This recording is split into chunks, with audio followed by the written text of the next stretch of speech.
My health 360 channel நேயர்களுக்கு என்னுடைய வணக்கம். இன்றைக்கி நம்ம ஒரு முக்கியமான ஒரு டாப்பிக்கை பற்றி டிஸ்கஸ் பண்ண போகிறோம். அது என்ன அப்படின்னு பார்த்தீங்கன்னா, எப்படி இந்த சோஷியல் மீடியா டிப்ரெஷனுக்கு ஒரு சப்போர்ட்டிங் ஃபேக்டராக இருக்குது. அதாவது சோஷியல் மீடியா மன அழுத்தத்தை உருவாக்குதா அப்படின்ற ஒரு கேள்வி. அது என்ன கேட்டிங்க அப்படின்னா, ஆமாம் அப்படின்றது தான் இப்போ வர நிறைய கிளைண்ட்ஸ் மூலயமா எனக்கும் தெரிய வர ஒரு விஷயம். இந்த சோஷியல் மீடியா நமக்கு நிறைய ஆரோக்கியமான விஷயங்களையும் நமக்கு அதிகமாக நமக்கு உதவி தரக்கூடிய ஒரு இடத்துல இருந்தாலும், நம்மளை சீக்கிரமாக மற்றவங்களோட சேர்க்கக்கூடிய ஒரு தொழில்நுட்பம் இருந்தாலும், நம்மளை அதிகமாக நம்ம மற்றவங்களோட கம்பேர் பண்ணிக்கிற ஒரு இடத்துலையும் அது வைக்குது. அதே போல் மற்றவர்களுடைய வாழ்க்கையை நம்ம பார்க்கும்போது, நம்ம வாழ்க்கையில் நிறையா இருக்கிற விஷயத்த பார்க்காம குறையா இருக்கிற விஷயத்த பார்க்குறதுக்கான ஒரு அதிகமான தூண்டுதல் ஏற்படுத்துது.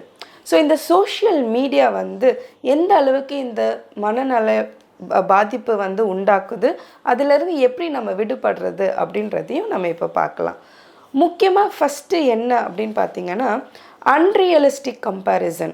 அதாவது நம்ம பலருடைய வாழ்க்கையை பார்க்கும் பொழுது அவங்களுடைய நல்ல தருணங்களை அவங்க பதிவிடும்போது அது எல்லாம் நம்ம பார்த்து நம்மளுடைய வாழ்க்கை அவங்கள விட ரொம்ப கம்மி சந்தோஷமாக இருக்குது, அவங்கள மாதிரி நம்மளுடைய வாழ்க்கை இல்லை அப்படின்னு சொல்லி நம்மளுடைய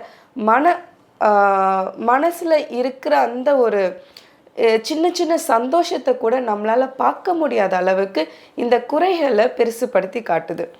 இன்னொன்று பார்த்திங்க அப்படின்னா, ஃபோமோ அப்படின்னு சொல்லுவாங்க. அதாவது ஃபியர் ஆஃப் மிஸ்ஸிங் அவுட். மற்றவங்களுடைய வாழ்க்கையை நம்ம பார்த்துட்டு இருக்கும்போதோ இல்லை மற்ற விஷயங்களை நம்ம ஃபாலோ பண்ணிட்டு இருக்கும்போதோ அந்த விஷயத்தை நம்ம மிஸ் அவுட் பண்ணிடக்கூடாது. அப்டேட்ஸ் நம்ம பார்த்துக்கிட்டே இருக்கணும். தொடர்ச்சியாக அவங்களுடைய இன்ஃபர்மேஷன்ஸ், அவங்க கொடுக்குற எல்லா வித வீடியோஸையும் நம்ம பார்க்கணும்.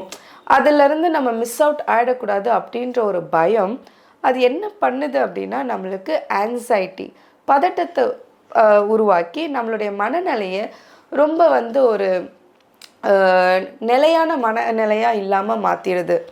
இன்னொன்று என்ன அப்படின்னா, தோல்வியை பார்க்கக்கூடிய அளவுக்கோ இல்லை தோல்வியை ஏற்றுக்கிற மனப்பக்குவமோ இதனால் இல்லாமல் போயிடுது. ஏன்னா நம்ம எப்போவுமே நல்ல விஷயங்கள், மற்றவங்களுடைய வாழ்க்கையில் சந்தோஷத்தையும் அவங்களுடைய வாழ்க்கையில் ஃபேண்டசி இதை பற்றியே பார்த்து பார்த்து பார்த்து நம்மளுடைய வாழ்க்கையை ரொம்ப தோல்வியான வாழ்க்கையாகவும் நம்ம ரொம்ப இன்ஃபீரியாரிட்டியாக ஃபீல் பண்ணி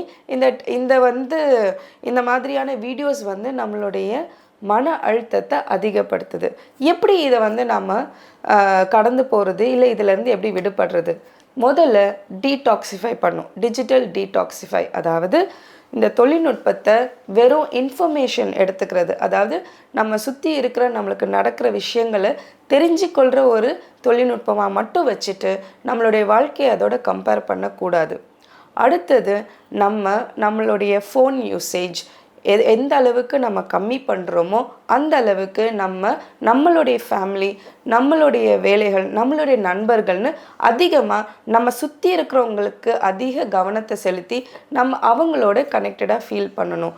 அடுத்தது ஆரோக்கியமான வாழ்க்கையை வாழும்போது இந்த மாதிரி அப்படியே நம்ம சோஷியல் மீடியாவால் இன்ஃப்ளூயன்ஸ் ஆனாலும் நம்ம மனநிலையை ஆரோக்கியமாக வச்சுக்கிறதுக்கு இந்த உடல் ஆரோக்கியமும் உங்களுக்கு ஹெல்ப் பண்ணும். ஸோ இனிமேல் நீங்கள் இந்த மாதிரி ஒரு டெக்னாலஜியில் அடிக்டடாக இருந்தாலும் அதிலேருந்து நீங்கள் வெளியே வந்துடுங்க. கண்டிப்பாக இது மனநல பிரச்சனைகளுக்கு உங்களுக்கு கொண்டு விட்டுடும். ஸோ என்னுடைய ரொம்ப ரிக்வெஸ்ட் பார்த்திங்க அப்படின்னா, டிஜிட்டல் டீடாக்சிஃபிகேஷன் தான். ஃபோன் யூசேஜை கம்மி பண்ணிக்கோங்க. கல்யாணத்துக்கு முன்னாடி நம்ம எப்போ வேணாலும் நம்ம போய் நமக்கு பிடிச்ச விஷயங்களை செய்யலாம். நம்ம யாரை பார்க்கணுன்னு நினைக்கிறோமோ நம்ம போய் பார்ப்போம்.